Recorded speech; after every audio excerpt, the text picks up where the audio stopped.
Welcome to the Uplift, where we are uplifting our lives, uplifting each other, and uplifting our communities together. Thank you for joining myself, Cy Herrera, and Tessa Savala here, two women, two attorneys, doing it our way, and inviting you here each week to share in on the stories, advice, and life lessons we've picked up along our journeys that keep us uplifted, and that will hopefully do the very same thing for you. Now buckle in and let's get ready to be uplifted. Hello, everyone. As always, I am Tessa, and I am joined by the lovely, amazing, recently troll visiting Cy. Oh yes, come to Austin, see the troll. London is great. And I'm so grateful to be here with the phenomenal woman that is Tessa. Well, your phenomenal woman was having this death spiral of, I remember what so and so said about me 10 years ago. And I tried to clear it out of my head, but I think there should be better tools because it was 30 minutes of me rationalizing to myself of other people's opinions are none of your business. Mhm. This is ridiculous. You know, this is not what you're like. Why are you giving this any power? Why are you allowing it to have power over you? Why are you even thinking about this? Because this was 10 years ago. But I also know that I'm not the only one who does it. And we do it to ourselves and we do it to others. And oh my God, we've got to make it stop. Absolutely. Yes. And I wonder, why does it come to us when it comes to us too? And Yeah. I wonder, are we making ourselves vulnerable to those things, or does life make or does circumstance make ourselves more vulnerable to those things? And also, do we have the tools to overcome them? Because it's just like any negative thought. We can't necessarily control when negative thoughts come, but we can find tools to get ourselves out of that cycle at least. And you make a really good point about recognizing when they might arrive, Mhm. right? Because for me, it was late last week. I had house guests coming, and then I have house guests for the next 3 weeks. And I was just like, oh my God, this is overwhelming. And I wonder if it was that Mm, the overly stress. stressed that just Yeah. allowed the stuff that we are usually so good about tamping down to oh, hello, remember me? Let me just Mhm. throw a wrench in Mhm. your whole day. Yeah, and I guess, like, recognizing that is really an important step too, right? Like, that takes a little bit Mhm. of the power out of it as well to let you know that, like, "Oh, no, this is not a valid thing that's happening. This is happening." Right? Because I'm in this vulnerable state, and this negativity, like, preys on this negative state that I'm in, and it might be a signal to, like, is there a way that that you can take care of your body and your mind, Mhm. or do something that, like, gives you a little more power, or returns a little bit of that just, solidification, I guess, to your base. Because if we have those good practices, I feel like there's so much that we could avoid, or at least we could, get through a little bit quicker. Yeah, because I mean, those negative thoughts, when they take root, like Mhm. they impact so much, whether it's about ourselves or the negative thoughts we might have about our partners or our coworkers or our employees or our neighbors. Because I mean, I think, for instance, my husband, who is absolutely lovely, loads the dishwasher in what I find the strangest way possible. Right, which is a common kind of thing. But, this morning, I'm loading the dishwasher to put my coffee cup in, and I'm like, "Oh my god, why are we loading the dishwasher from the front when we could load the dishwasher from the back?" But I'm also like, "Wow, this is not something negative to what hold against him because, wow, so minor in the terms of the world." But, if it was a day that I was, overly stressed, it could have Yeah. turned into, something bigger, and it's Yeah. so unnecessary, whether it's about ourselves or somebody else, because, Mm. it reminds me of that quote from Maya Angelou, something like, "Our life or our legacy is every life that you touch," right? Like, people Mm. remember how you make them feel, and Yeah. it applies to ourselves, like, how do we make ourselves feel, and I how do we love make that. other people feel? And I Yeah. can safely say I have never voiced my opinion about the dishwasher loading because it's just it's not it's not worth it. Like, it doesn't even register. Yeah, it's not important enough. But I think you're right too. I mean, like, think about like, when you think about bickering or like why you do start, a little fight or argument with your significant other or your roommate or a friend or what have you, your sister. I mean, I don't know how to approach this, but to say that, it's almost like seeing it from two sides of the coin. So, like when people start getting really petty with me is what I call it. I'm like, Mhm. "What's going on with you?" Like, I instantly think like, "Oh, something is probably happening in your life, and we should explore that." And and we should probably and we should absolutely do the same thing with ourselves. I mean, I think it's really just like a healthy relationship situation to yourself and to others to like first question, "Well, where's this negativity coming from?" Because the negativity is not inherent to you. You're not a negative being, right? Yeah. And so like just being curious again and taking a moment to think about like where is this coming from? Why am I feeling so irritated? Why am I, maybe snapping at people? Or just, being petty. And Yeah. and sometimes if you at least like self-awareness is such a huge, I think, step in the right direction, just being reflective and seeing ourselves for how we're behaving or how we're coming off. And that's why, I mean, even just taking a moment, I don't know, like just a moment in your day and thinking about like, I don't know, maybe before you go to sleep or before you are right after dinner or some time that you have a little moment of peace to yourself. I was thinking yesterday, wouldn't it be lovely if we all had just like a designated hour to ourselves for just like literally Oh. like wellness, like a wellness hour? Oh my god, that sounds like magical. Let's I do this. know, yes. I don't know where that thought came from, but I was like, "Oh, that would be wonderful." Just and not no pressure, because I think the part that resonated with me is that I used to think like, "Oh, I need to set this schedule so that I could do like yoga at this time and meditation at this time," and like, like all of these things, all of these tasks. It was just like more work, for me. And so I was really excited when this thought came of just what about just setting aside time for you, for your wellness, whatever the hell that means that day. And it could literally be like a moment to sit alone in a room and just think about like how your day went or just or Yeah. just to let your brain run wild. That's another thing that I've noticed, at least with the way that my brain works, is sometimes I have to think and I have to just like I just let my brain wander sometimes. And it's like there's so much structure in my day and so much, work and organization that has to happen in order for me to be effective. That sometimes just allowing my brain to just kind of like do whatever and go wherever it may and let it be like a stream of consciousness. Like, even that is kind of a thing that makes me feel like, okay, I'm free. I'm not being like constrained. It's almost like taking time for myself. Even though I'm thinking about all kinds of things, I get to a point where I've thought of the things now, and so now I can kind of like rest. It's an interesting thing for my brain anyways. I love this idea. Do you journal them, or is it just like whatever's in your mind and it Mm-mm. just kind of like stays in the ether? I don't write everything down because I feel for me, that feels like more work. And so I see so that. I like to just, like, let it be, and then, what really happens is that I usually do end up with some kind of nuggets that come out of it that I will probably incorporate, and I'm not such a relational person, like, I'll usually, like, start a conversation with somebody versus, like, journaling it to myself, so that's how I make it more concrete if I do wanna take it into the rest of the world, but, I mean, honestly, sometimes it's just, like, just let your brain wander. It's almost like wandering through the forest, like, just let it be free. Let it run wild. And then you kinda get tired out, I think.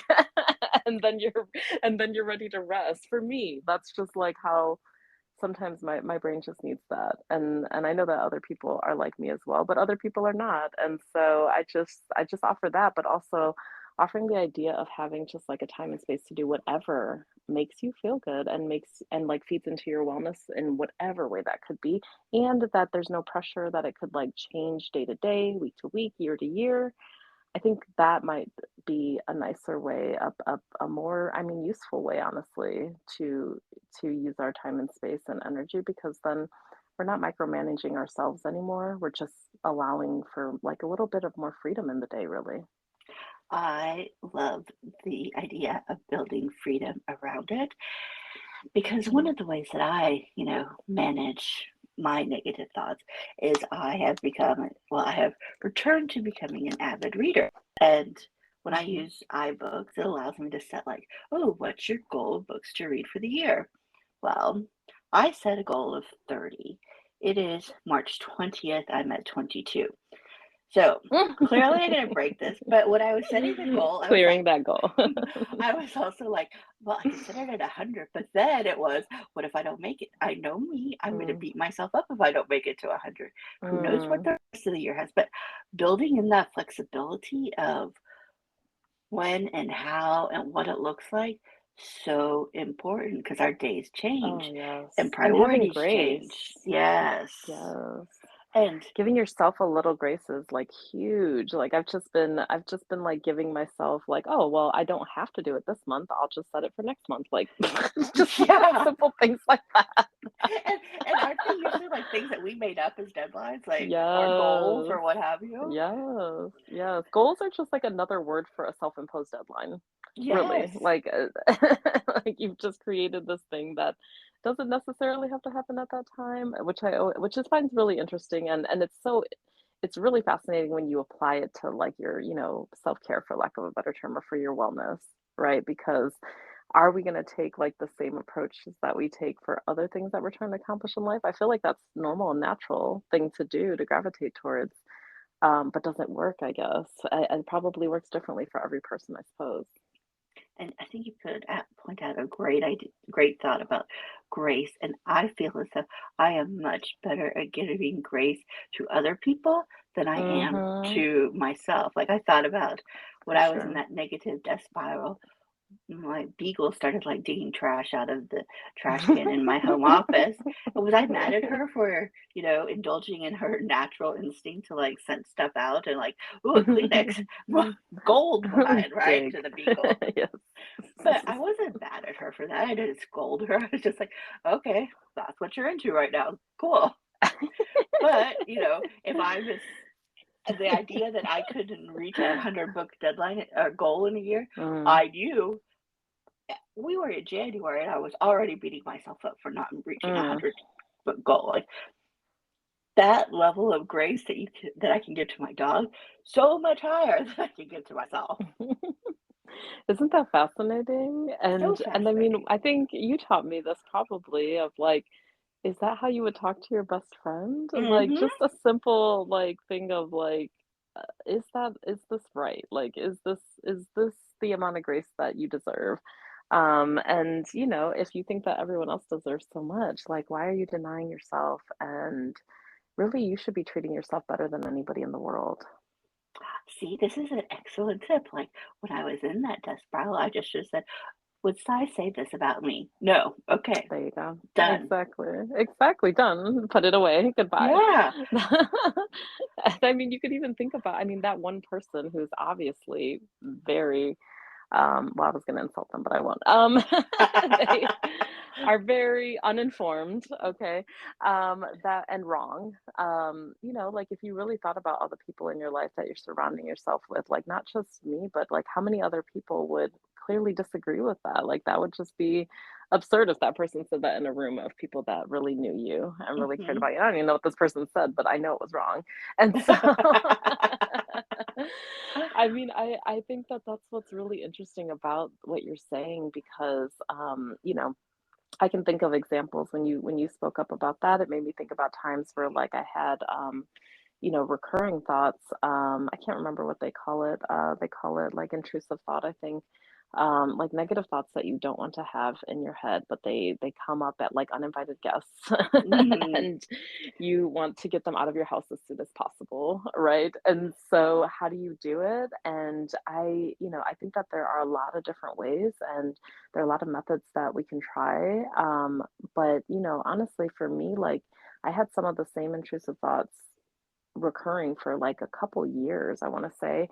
And it took a long time really before they started to like lose their power. But I remember the first steps being that, like, I would recognize that I was having these thoughts because before I would just have these thoughts and I would just just react emotionally to them. Like it's just like a push and pull situation. But when I Totally started natural.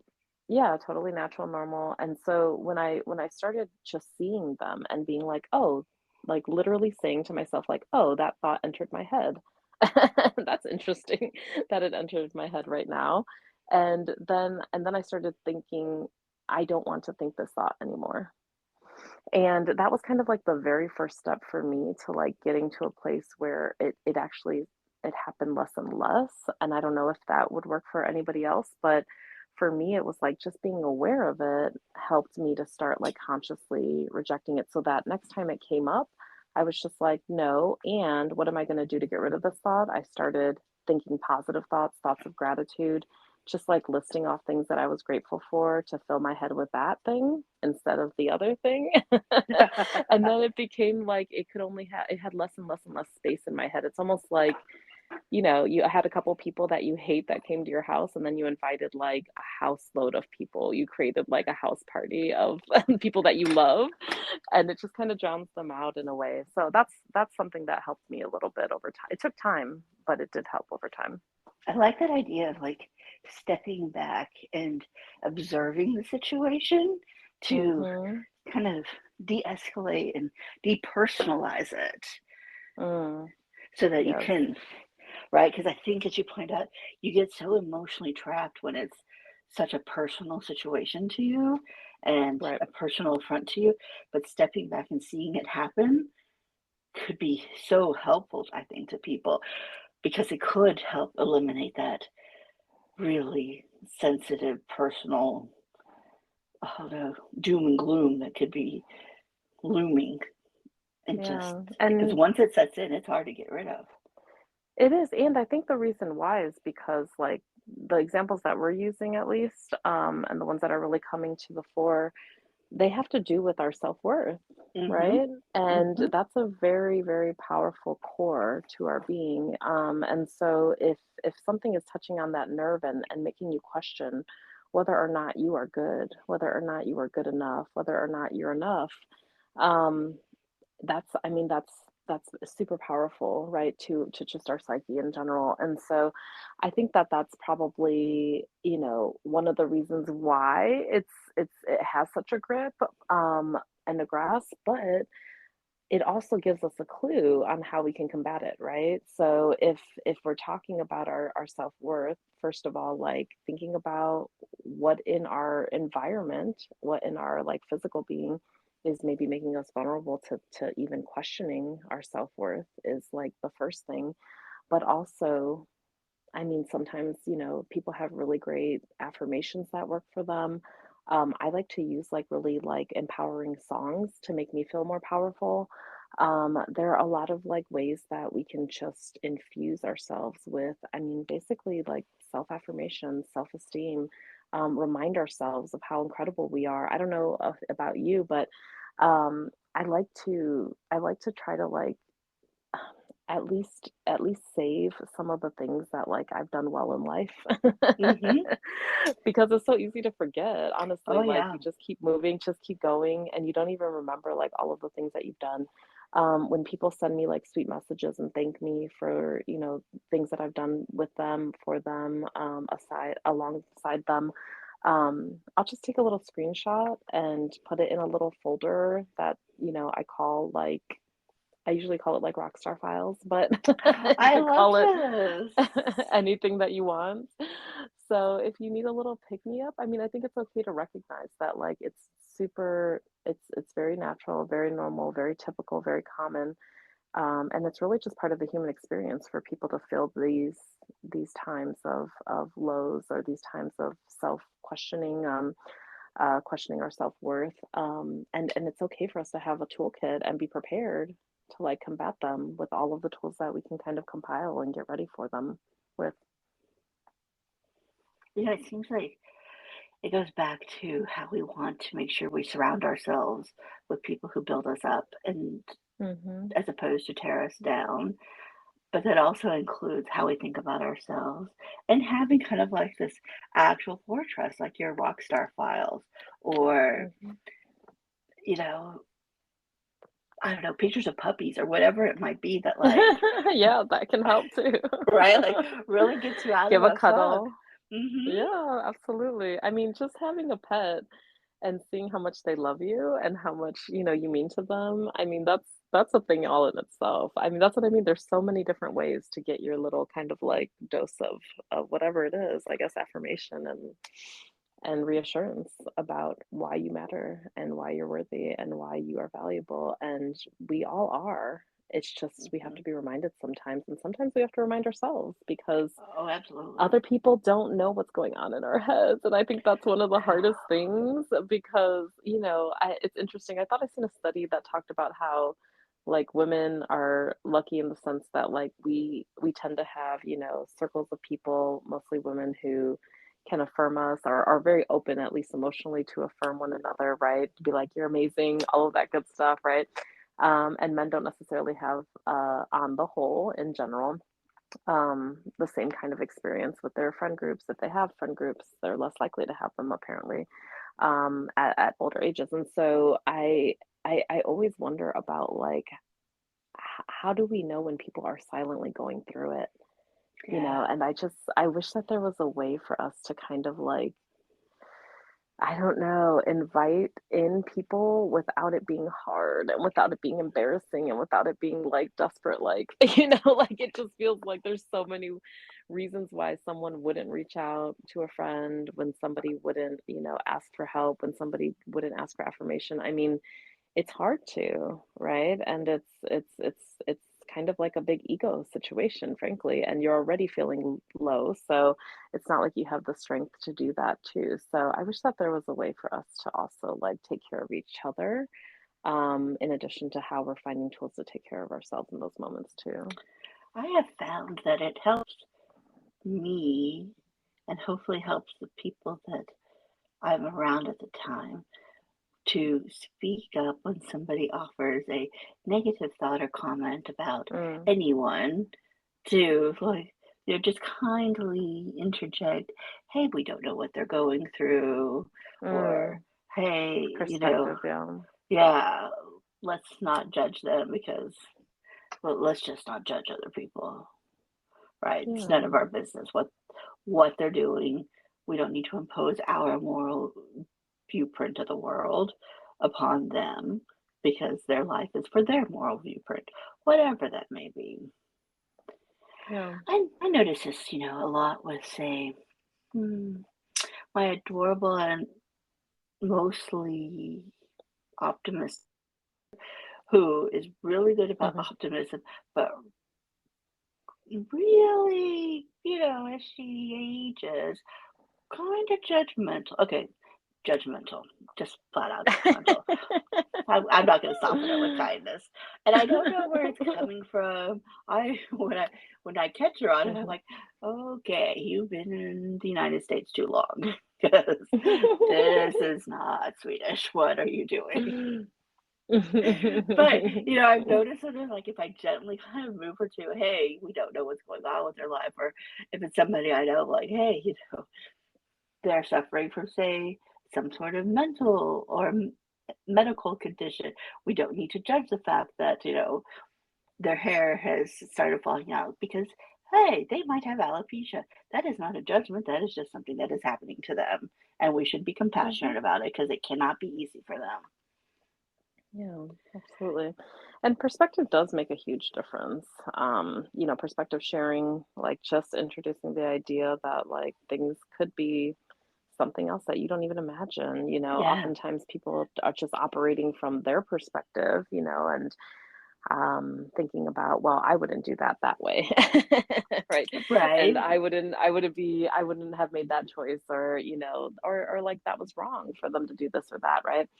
And I think you're right. I think you're onto something, and I think it has something to do with the larger like culture that we create, because we are like walking ambassadors of a certain culture. Hmm. And culture is one of the hardest things to change because I mean, when I say culture, I mean it's it's really an amalgamation of like what people know, what people have learned behavior, learned patterns, learned like thought processes. It's their habitual nature of being and their habitual way of seeing the world, their worldview, right? Like all of these things are part of culture. And so just shifting somebody's perspective is really huge because it can really, I mean, I've seen it happen where, you know, looking at the world in a certain way can, I mean, and it does, it changes your entire lived experience, right? It changes the human experience for you. If you look at everything in the world and every person in the world as, you know, coming from a place of malice or a place of negativity, or they're out to get you, or, Oh, you know, yeah. everyone is against you. I mean, it's terrible for your health and it's terrible for your experience really. And frankly, I think that a lot of people have just not been exposed to a different mindset. They have not really ever necessarily seen or really believed that it makes sense to see the world in this different way. And so, if there's somebody, especially who loves you and trusts you, and trusts your opinion or has value in your opinion, admires you in some way, like that's especially the time, I think, to make sure you know, are sharing your worldview, sharing your world perspective, and helping them, guide them to seeing things in a different way, just challenging them to see things in a different way. And I think that's the work. Like we do it for ourselves and then we challenge each other. And, you know, one of the things that is scary with these kinds of like, you know, close friend groups is that you can get into groupthink really easily, right? And sometimes it's good, I guess. Sometimes it's really bad. Um, but you know, the hardest thing is to challenge the group, I think. And so when you have a lot of people going in the same direction, I just like encourage, you know, myself and others to really like be that voice because frankly, even when people are going along with negativity, it doesn't feel good, you know? No, So you got to know that they don't really want that. I mean, there's some part of it that feels good for people for a short term, but I mean, negativity in the long term really eats away at you, right? Like if you're just being ugly to people all the time or just looking at the world as if it's, you know, terrible and everyone is bad, it really plays on your spirit in the long term. And so I think if you give people, you can think about it as giving people like an opportunity, you know, to go through this other door and see the world in this different light. Um, and and if you just keep modeling it over and over again, it really does change people's script in their heads because now they hear more than one thing. You know, they might still hear the negative thing, but if they hear your examples long enough, they start hearing that other thing like, oh, well, maybe it is just this thing. You know, maybe it is just that somebody doesn't, you know, doesn't have the bandwidth to really like be friendly today or say hi. And that doesn't mean that they don't like me, right? Or that doesn't mean that correct. something they have something against me or that they're trying to come for me. Like it really just sneaks in there, I guess, over time. And so I would say like I think that's really great advice you're giving and we should all like, you know, just be persistent, I guess, because it's really a habit more than anything. It's just a habit, just like anything else. Like this is what we do when we see or hear something or observe somebody's behavior and we can change how we react to that actually. It's a habit. About 6 or 7 years ago, I decided to start viewing other people's behavior in the most positive light possible, as Mm, opposed to assuming it's like, mm, you know, that they're coming for me, or mhm, that they don't like me, or that I'm a horrible person, unworthy of whatever, right? mhm, That kind of like that's thinking. And also, I think that when you react to things as it's the worst possible thing, you also when you're like working for your toward your future, you assume that the worst possible outcome is going to occur because all your thinking has been about mm, the worst possible behavior that somebody could have. But having shifted this mindset 6 or 7 years ago to, okay, I'm going to view this person's behavior in the most positive light, has shifted my outlook on, hey, these things are going to work out. mhm. But it is like a conscious, still like I still catch myself. Challenging. Yeah, Mhm. but it's so important, and I think It's a practice, yeah. it is a practice, and you are absolutely right, it has impacted people around me in a positive way. Some who were like, I think they like to refer to themselves as practical, but I've realized that people who say practical often mean Or it's like realistic. a I'm just realist being realistic. or truthful or what even sometimes I'm when just people being say honest. Yeah. honest, authentic, and I'm like, Brutally honest. Yeah. are you though, or are you just being a real royal pain in the butt? Yeah. Yeah. And for what purpose? Again, like when people are super negative, I'm just like, what is this doing for you? Yeah. And Does it that's where feel my good? mindset is now. Yeah, like do you need some comfort? Like it makes me so curious about like what is going on in your life that you need to tear somebody else down. Like how bad are Yeah. things in your life? Like it makes me truly concerned for people. When I see other people just like spending their time like tearing other people down, don't even get me started on like the social media version of this, but like when I see that, especially in real life, especially people that I love, it makes me really truly concerned for them. I'm just like, okay, I hear that, and like, let's talk about you. Like, what's going on in your Yeah. life? Like, because this is a projection, frankly. Like, that's what it is.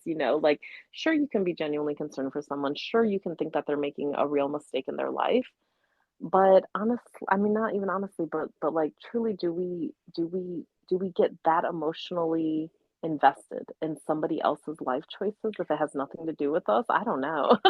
That's the part Right? that makes me suspicious.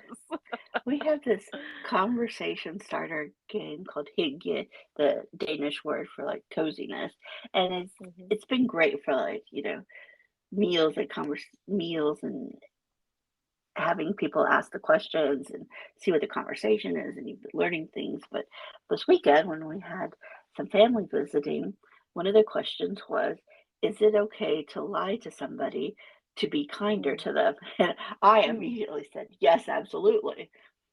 And there were other people at the table who were like, but what about the truth? I'm like, the truth is irrelevant if you're going to hurt the person. Right, right. And I also said, as a lawyer, I can tell you the truth does not actually exist. It is everybody's Exactly. individual reality, which, And there's philosophy around that too. I mean, a lot of people have that same conclusion as well. right? Which I don't know about you, but I mean, that was like a revelatory moment in law school when you realize the truth does not exist in a courtroom, right? It's only Exactly. the facts that exist and as they relate to the law. And Mhm. I was just like, And the interpretation of all of and the that and what right. And, I tried to explain it in the terms of witnessing a crime and that everybody's going to have a different mm, view of what happened. And for mhm, everybody, that's everybody's truth. So why are yeah, we trying to impose our truth on somebody else, especially when it is going to cause that person harm or will not be right, kind? right, And right, and I mean, I guess it really depends on your definition of kindness too. Like, sometimes true. people need to hear things that are difficult, but it's really kindness in terms of, like, you're wanting this person to, know something that you want them to, have all of like, the facts that as far as you know them or know your perspective. Like, I mean, I don't think that there's a there's such a huge difference in, like, lying to people to make them, just feel good and like thinking about being able to, comfort somebody when they need you to comfort them Hmm. and offering them what they need when they need you to offer that. I mean, being that person that they need when they need you to be that person. Like one of the things that I find powerful is, just letting somebody know that you're on their team Yeah. and that you're rooting for them and that you care about them and you want them to, have happiness and I mean have wellness. Like I think so many times it's like, you can get trapped into this place where it's like, there's a big difference between like what you're talking about and like people pleasing, for example. Oh, yeah. Like people Huge. pleasing means that, you're telling somebody whatever they want to hear because you think it's gonna like appease them Hmm. versus, genuinely caring about somebody and giving them what they need in that moment because you love and care for them so much. And so that can look a lot of different ways, and that can be a lot of different things depending on the circumstances. So I think you're absolutely right. I think it comes from a place of like, how do you love this person well in the moment? And I have found that sometimes you love them best by just being silent, right? Yeah, Like absolutely. sometimes you realize, hey, I'm going to share my knowledge of, I don't know, organic vegetables, and then you realize, no, this is not what they need to hear. This is what works for me. Exactly. Doesn't mean it Yeah, works for somebody else. exactly. Exactly. And letting people tell you what they want and what they need from you. I think that's the other part is like it almost feels like in relationships a lot of times people are trying to guess, right? Like Hmm. they're like, "Oh, let me give you advice because that's what you need," or like, "Let me give you money because that's what you need," or "Let me solve this problem for you. That's what you need," right? Instead of just asking, I mean, really like people I believe generally it's something I learned from my time working with survivors of intimate partner violence is you have to trust in people to know themselves better than you'd know them. To really like understand that like they're the experts in their life, right? Yeah. And they know more than you know. They've only shared what they've decided to share with you, and they also have a different perspective. They have a different, path that they have to live. Like you have to know that like they have some inherent, just I guess like um worthy perspective that you just can't necessarily fully comprehend because you're not them. So I know we like all have our opinions, of course, but we also have to just recognize that other people have their they have all of the knowledge, I guess. They know themselves and their life more than we do, and literally just asking, what do you need in this moment? um can I support you with this or that? Like give people choices. It's really difficult sometimes for us to hold back. And so just hearing you say that is like another challenge point for us to be like, what do they need, not what do I need? So when you say, asking what people need, is it like, do you need me to listen? Do you want advice? Do you want Hmm. me to fix this? Do you want so Yeah. important? It's almost as though consent for the conversation. Yes, exactly. Absolutely. Everything should be consent based. That's exactly right. And, again, with culture, it's like when we start doing these things in our friend circles and in our world and our family, people pick up on that, and they realize that, oh, this was really nice and you did that for me, maybe I should be doing the same thing when I'm coming to you.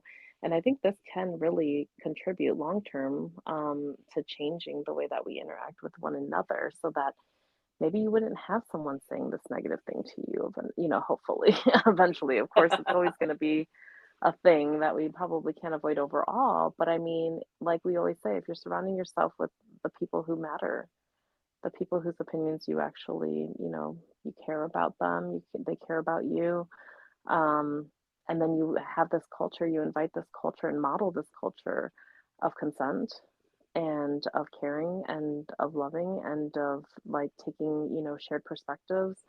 All of that can really transform. I think your human experience can transform your group dynamics, your interactions, your relationships, because you're showing folks like this is what I offer to you, and this is, and I mean you can straight out tell people that's what you expect too. That's the other part where it's like you don't have to sit around and wait for people to ask you either. What do you think about when we are the recipient of, say, the unkind advice or the unsolicited advice? Mhm. I mean, in my mind, I Mhm. think of David Rose and the whole from Schitt's Creek, like, yeah, we're not really going to do that, right? Like, I'm Yes. trying to think of things that are maybe slightly more diplomatic than, yeah, we're not going to do that. Yeah, But no. how? I mean, it I would be love so. that. I mean, I do that's a good too. option I'm gonna keep, but It works for but me, there are a and lot of others. Yeah, there are a lot of others, and right. I mean, it depends. It depends on your relationship. Like, is it your parent or is it some stranger off the street? I mean, like, those are very different situations, right? I don't know. I think I But might I react the same way. good for you. But that might be my like emotional boy. I know. I love it. But I mean, really, like, why can't we? Like, why can't we have that high standard of like taking no BS, really, frankly, from anybody? I mean, I'm completely on board with that. I love it. And I think it's a matter of having something, something that you're prepared to say when somebody says something offensive, right?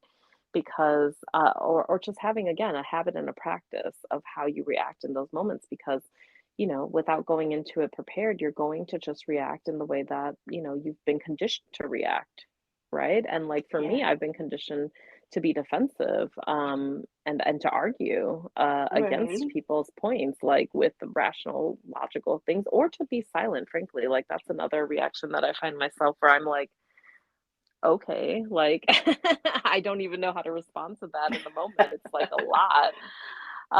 But I do believe that if you have a couple of little tools to help you, and to just have prepared and kind of like have handy to offer people when they so rudely give their unsolicited, untrue feedback, it can help. And so just one being something like, okay, what an interesting thing to say out loud to somebody else. Like, just finding that very curious, or like really asking questions about it and being like, what did you really mean by that? Why did you say that exactly? Like, what exactly do you mean? Like giving people a little space to be contemplative of the things that they're saying and whether or not they pick up on how hurtful, what they're saying really is. Um, and then, another one is to really just like I mean, I use this one a lot lately. It's just like telling people how that made me feel. Like sometimes I want to clarify, but sometimes I'm also like, it feels like you are, you're trying to give me a compliment, but it feels like an insult to me. It feels very hurtful to me when you say that. And here's, maybe here's why, or maybe you don't explain why. Maybe you just say like that's a hurtful thing to say. And I would appreciate it if you didn't say those things. I mean, that's a very diplomatic way to say it, I think. And there's so many ways in between, and it's your style, it's your choice, it's your relationship dynamics that you have to consider and factor into all of this as well. But even just having one go-to of being like, when somebody says something that really offends me, I'm going to, ask them, what did you mean by that? Or whatever I, it might be, like just having one thing. I love that. This is something that happened like maybe 15 years ago. I was at breakfast with a lobbyist when I was a staffer, and another lobbyist who I did not know came up to our table, looked Mhm. at my choice of breakfast, which was oatmeal, because that is my, you know, Northern Scandinavian go-to breakfast. And this Mhm. man who I had never met in my life was like, "Oh, well, that's a very healthy choice." I'm like, "What the fuck?" Sorry, pardon my language, because I was just like, "Who comments on somebody's choice of breakfast or meal Right, or anything?" I'm like, "Whoa, don't even know you. What are we doing here?" right, right, right. And and how did you react in that moment, if Oh, I I may totally ask? shut down. I just looked at him like he was insane Mhm. because I'm like, Mhm. okay. And my breakfast companion was like eggs and bacon and like very American. And I'm like, huh? I don't even understand why, what? Yeah. And I'm Like, like, what is the purpose of this interaction? right. And I, I'm assuming that this person says it to everybody. I'm assuming that Mm. maybe this is normal in some circles, but I found it bizarre. And I totally mentally shut down because that is my go to when I'm just like, wow, you Yeah. people cross some lines and I don't understand you. And is this an American thing and I don't understand what's going on? Is this a culture thing that I don't know what to do with? Is this how people in Texas act? It was like everything was going through my mind. Yeah. But it was a time where I needed one of these, like, yeah, we're not going to be doing that. Exactly. And that's see, when you said that you needed, it made me think too of like, what first of all, there's no wrong response, first of all, right? Like there's no right Right. or wrong response. And I just relate to your story in that there's, I mean, for majority of my life, I think I've mostly shut down because I just like cannot believe the gall, the audacity. Right, Like, and it how can be dare you? shocking. Yeah. I'm shocked and appalled, like truly. Like I get so shocked by people's behavior. I really do. Like, I mean, physically shocked where I'm just like stunned and I'm Yeah. like stupefied, truly, where I do not have a response. And that's why I'm talking about it because I wish that I did, and I've noticed that if I say something now, even though it's hard for me, it's really difficult because I've never again, that's not my natural, like, reactive response, right? It's not my reflex. But having the practice of saying something makes me feel so much better.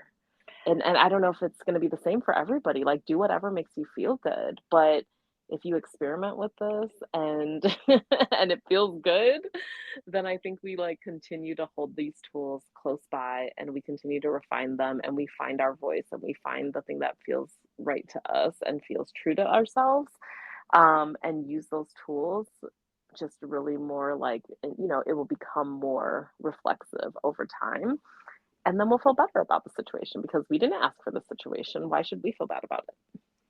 Absolutely. So this week in social media, Time had a post on Instagram of how therapists recommend reacting to these type of Mm. comments. And one of them, the first one is, thanks, but I'm not accepting unsolicited feedback. I really like that, Yeah. right? Like, we are not open for business. And I love that. I've been using that actually lately where I'm just like, well, I'm not as sweet. I'm like, nobody asked you. But it's same thing. Same thing. and the next one is very similar to something you said. It is, what a wild thing to say out loud. Like, which is a Mm. nice way of saying WTF, Right. right? What are you doing? That's inappropriate. Exactly. Yeah. Or just saying that actually, now that I've said that out loud, that feels good. Yeah, Just saying like that's an inappropriate thing to say. Like truly, absolutely. like what? It's just factual. Like that And is not okay. I think a lot of people don't know that they're being inappropriate. Absolutely right, because they, in many circles, especially, I mean, I've learned too much about narcissism, but especially around narcissists, I mean, they're literally like coddled into a place where like their behavior is not only, it's almost like encouraged, but I mean, it's so accepted that Hmm. like they don't even have a clue that this is not okay. And Yeah, so, something else that just came up for me is just saying no. Just like I we like talked about that. consent. That is clean and Just clear. being like, "No, that is not okay." Yeah, You can't be more clear than that. yeah, because I mean, people are going to do anything and everything, and I know that I can never predict how people are going to comment or insert their opinion in any given day. Mhm, mhm.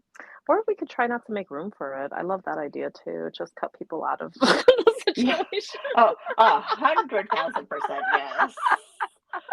Right? Like, and I think I that's know it's something. unavoidable, like, fully, but I'm just like, how can we minimize the opportunity for people to inject their opinions on us? That'd be great. I mean, I think there are ways to do it, and I think it's Mhm. important. And I think that I have only learned the importance of that the older I get, right? Like, I Yeah, realize yeah. that you can actually cut people out, and you can do it in a way that is kind and grateful. Maybe sometimes that involves Bless like and a release. yes, absolutely. And, Yeah. I don't think we need to feel guilty about it because protecting our Mm. own peace should be our top priority. No, think of yourself as a warrior. Like you are protecting your town, the town of you, Yeah, like the world of you. Like you are a protector. so important. And I don't think, Mhm. especially for women and people who have been othered, like we have this like default mechanism to probably be nicer and kinder than we should and to tolerate more things because we've been told so many times that we just don't have, we're too sensitive, or our skin is not Ugh. thick enough, See, or, and when you say ugh, nice and kind in this context, it almost triggers me because I'm like, that is not being nice or kind. Like no, bending over, like laying down and letting yeah, people trample all over you. That's not a nice thing to do. no, That's a it's an insane thing to do, You're actually, right? absolutely Like correct. it's not nice. It's wild. It's wildly absurd for society to expect and condition us to play into this martyrdom, right? Like that is Absolutely. unacceptable. That is not okay. And we should reject society's expectations of us of doing so because it's not okay. I mean, literally like one of the simple things that I like to think about all the time, just as like a mental exercise is would it be okay if it was the other way around? So, if somebody's expecting me to like take their bull and listen to their insults about me and, do all kinds of wild, like, I don't know, lies about me or whatever they're doing, would it be okay if I did that to them? No. Like the No, answer is absolutely not. clearly no. Absolutely not. And so if that's the case, then it's not okay for them to do it to me. And it's not okay for them to do it to you. And that's the thing is like we have to hold ourselves as a society to a higher standard. And when we talk about, equality, I just love how beautifully hypocritical we are in this country, especially. I don't know the rest of the world, but I know in this country, we have these high and mighty kind of I guess, moral value standards that we portray out into the world, and then we don't live up to them. And, I just love like holding ourselves to the fire and being like, no, this is what it's supposed to be, right? So I love doing that exercise because it's a simple one and It it is. is really effective. Yeah, I feel like working in a field that can make you a sycophant at times because you just have to like feed these. Well, I don't think it should be a shock to anybody that there are a lot of narcissists in politics. At least I hope it's not a shock because You don't say. Yeah. yeah, I know, shocking. But I'll be shocked if you would tell me that there were like, I would be more shocked if you were to tell me like, there's actually so many incredibly kind kind and and funny generous. people, which like, I know that there are truly, but it's like, Yeah. it doesn't sound true. But yeah, I've also learned to do better for myself and for others, and that I don't post-pandemic especially, I am more vocal and I am more likely to say no to things because I've realized that Mhm. my peace of mind, protecting the people and things that I care about, more important to me than just getting along. But it doesn't mean that I'm rude or anything. I'm just, shutting down these conversations, right? Like Yeah. misogyny and racism and sexism and homophobia are not allowed at tables that I sit at because I'm just like, no, take it And what's the elsewhere. worst thing that happens? People don't bring these sexist, misogynistic, and racist conversations to you anymore. Oh no. Yeah, Like, no. Oh heavens, how am I going to survive? I feel like, like we have all of these interesting, just like unspoken, untruly seen fears, Hmm. and I find that really fascinating too. It's just like seeing, like we talked about earlier, like just seeing the thing is really powerful and like just addressing and like heading up your fears that are holding you back from being yourself and saying what you actually believe and what your true values are, like just thinking that through and being like, what is the worst thing that could happen? What am I afraid of happening? And just saying that out loud or to yourself so that you can really like grapple with that and really like assess whether or not it's worth it.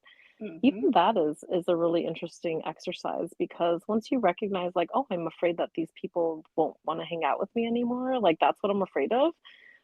Do I really want to hang out with these people that are racist and misogynistic? I don't know.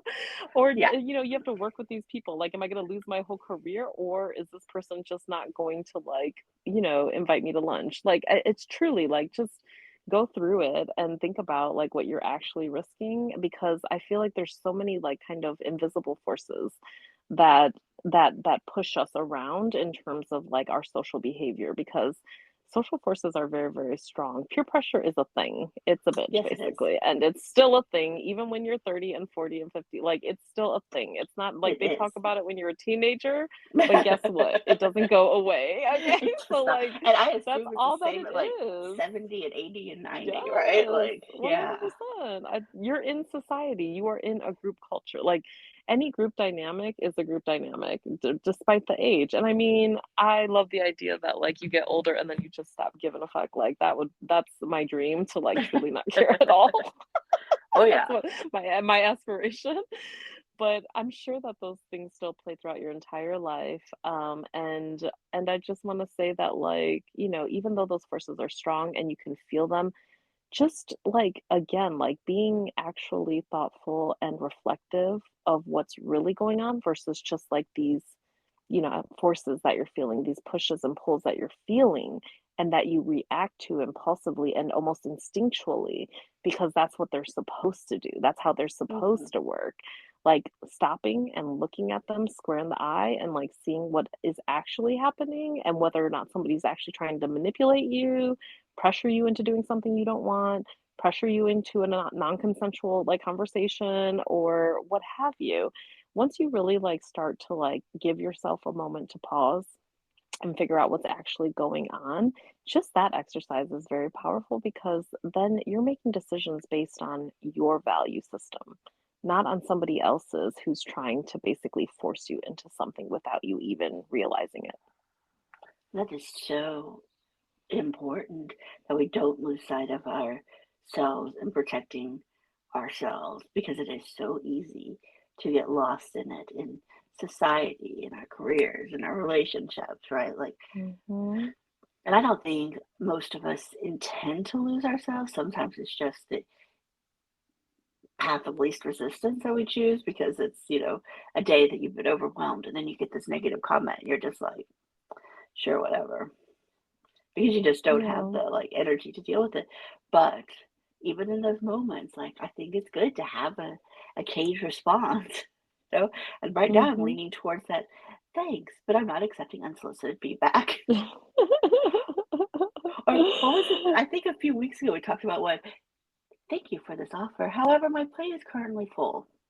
Yes, yes, Yeah, yes. Consider everything a proposal. Consider everyone trying to give you something, and you can choose to reject it. You literally have the power and choice. Like, you do not have to let those things enter your life, your mind, your spirit. And if you think about it, like, this is your fortress. Like, you can really protect it in those ways. And the first thing to recognize is that you have power. You don't have to absolutely. let these things impact you the way that maybe they used to, or the way that society wants them to. Like, being powerful and knowing your power is power in itself, right? Like, knowing you have power is powerful in itself. So I'm leaning towards the one that you said from David, but I forget what it is already. What was Oh, it? thanks. We're not really. What is it? We're not doing that right We're now. not doing that. Yes. I love Hmm. that one, actually. I'm gonna start using that one. Thanks for not You know, doing that I, right I now. like that, because it's that kind of, we are not engaging in this conversation. It's both of you not moving Yeah. forward with it. And I think it's important to remember that, you have to be prepared for this from strangers, but also recognize it from Mhm. the people that you speak to every single day, right? Because It's much they might harder, have yeah. much harder, and you might be so used to it that you don't realize that the things that they're Mm. saying are like, chipping away at you. Or even the way you're talking to yourself every day, Oh, yeah. Oh, wow. I like, just if sounded you like from North Dakota or something. Sorry. No offense to anyone from North Dakota. representing Yes. representing the North, I love it. But I mean, yeah, I mean, think about it, like, we talked about intrusive thought of, like, something negative somebody told you one day, but also, like, we tell ourselves negative things all the time, and we need to call ourselves on that stuff too. When we So tell ourselves important. something negative, like, we need to recognize it, like, recognize that, like, you said something harmful to yourself and say, "No, we're not gonna do that today."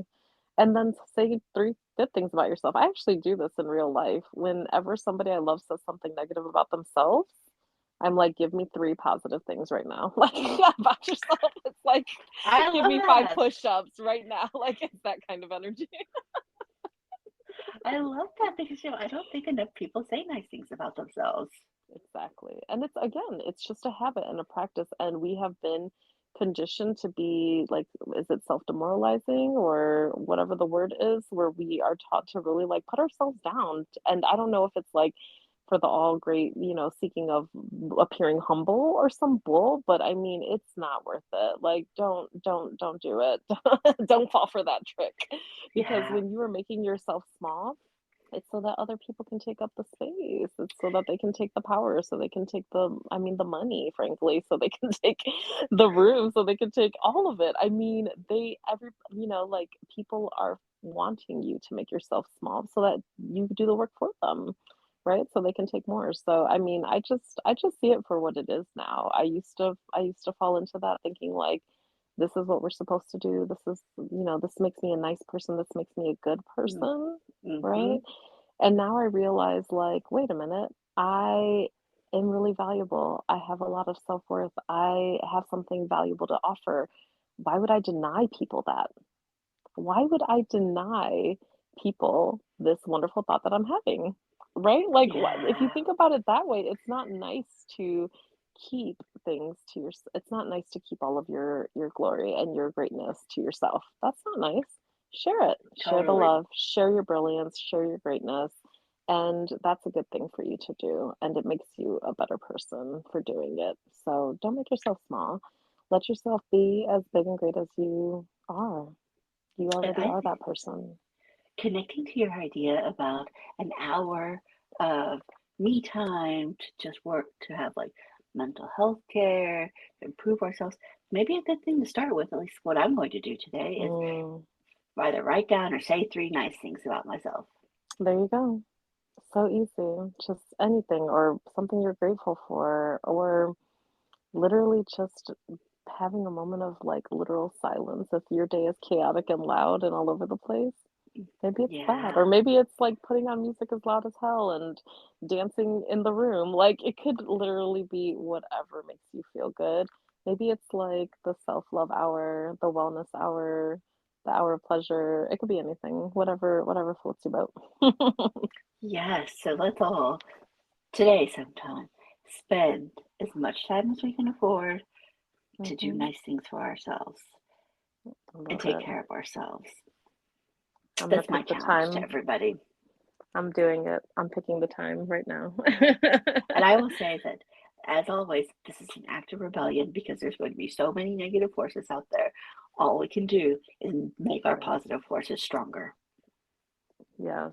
Support each other, protect your time, protect your fortress, protect your wellness. Y'all are warriors. Y'all are amazing. Y'all are a beautiful group of people who are just in this rebellion with us, and we love you for it. And we can't wait to talk to you again next time. And we appreciate y'all. And we'll talk to you next time. Stay uplifted, y'all. Bye bye.